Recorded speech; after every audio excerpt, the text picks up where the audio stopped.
السلام علیکم ورحمۃ اللہ وبرکاتہ۔ ناظرین کرام، میں غلام مصطفیٰ اپنے چینل پیام اسلام سے آپ سے مخاطب ہوں۔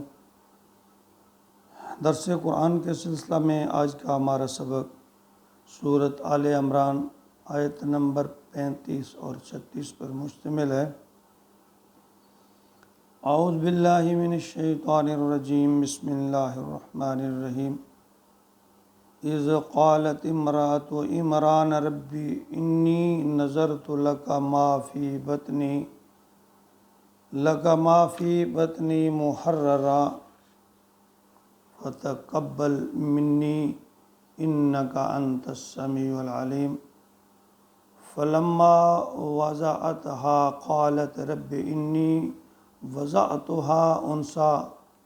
واللہ اعلم بما وضعت ولیس الذکر کالانثیٰ وانی سمیتها مریم وانی اعیذها بک وذریتها من الشیطان الرجیم۔ پچھلی آیت مبارکہ میں اس آیت کا جو عقیدہ تسلیت تھا اس کو رد کرتے ہوئے اللہ رب العزت نے یہاں حضرت عیسیٰ علیہ السلام کی جو والدہ ہیں ان کی پیدائش کا یہاں ذکر فرمایا ہے۔ یہاں حوالہ آتا ہے، یہ اس کا تھوڑا سا بیک گراؤنڈ میں آپ کو بتاتا چلوں کہ اس سے پہلے جو آیت میں نے ذکر کیا تھا کہ یہ عمران کی بیوی تھی، یعنی مریم کی جو والدہ، ان کا نام حنہ بنت فاقود تاریخ میں آتا ہے۔ اس سے قبل ان کی اولاد نہیں تھی، تو انہوں نے اللہ سے دعا کی کہ اللہ مجھے اولاد عطا فرما، میں اسے بیت المقدس کی خدمت کے لیے آزاد کر دوں گی۔ تو جب خلاف توقع لڑکی پیدا ہوئی تو پھر یہاں تذکرہ اللہ تعالیٰ فرماتے ہیں، آگے اس کا ذکر آتا ہے کہ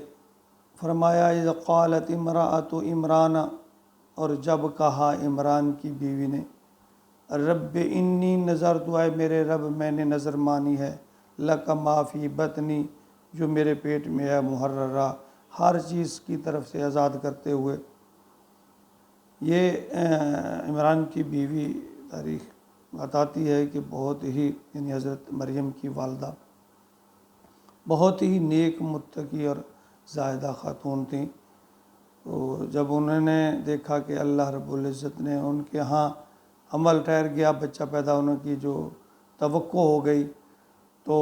انہوں نے اللہ کے حضور اپنی نظر مانی کہ اے اللہ، میں جو میرے پیٹ میں ہے تو میں اس کی تیری ہی نظر کرتی ہوں، اس کو میں دنیاوی کاموں وغیرہ سے چھوڑ کر بوجھ نہیں ڈالوں گی، دنیاوی کاموں کو بالکل آزاد کرتے ہوئے خالصتاً جو ہے کل سلیمانی ہے اس کی خدمت کے لیے میں اس کو معمور کر دوں گی، یعنی دین کی خدمت کرے گا، تو تورات کی خدمت کرے گا،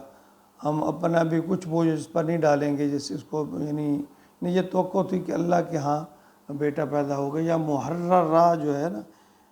اس کا معنی کہ ہر ذمہ داری سے آزاد کر کے، یعنی دنیاوی کام اس میں سے آزاد کر کے اس کو خالصتاً تیری رضا کی خاطر ہے کل سلیمانی، یعنی بیت المقدس کی خدمت پر معمور کر دوں گی۔ فتقبل منی، پس تو اس کو میری طرف سے قبول فرما، اے اللہ تو اس کی نظر کو اس شرف قبولیت بخش۔ انک انت السمیع العلیم، یقیناً اے اللہ تو سننے والا بھی ہے اور سب کچھ جاننے والا ہے، یعنی میرے دل کی جو بات ہے، جو ارادہ ہے، تو اس کو جانتا ہے، اور یہ جو میں نے تیرے سے گزارش کی ہے اللہ، تو اس کو بھی جانتا ہے۔ فلما وضعتها، تو جب اسے وضع عمل ہوا، قالت رب انی، کہا انہوں نے اے میرے رب، انی وضعتها انثی، کہ اے میرے رب یہ تو میں نے لڑکی جن دی، یعنی جب پیدائش ہوئی تو ان کا خیال تھا کہ اللہ رب العزت بیٹا دے گا تو میں اس کو وقف کر دوں گی، تو بیٹی پیدا ہو گئی، تو ہیکل سلیمانی جو اس کی خدمت پر لڑکی تو قابل قبول نہیں کی جاتی تھی، اس سے پہلے تاریخ میں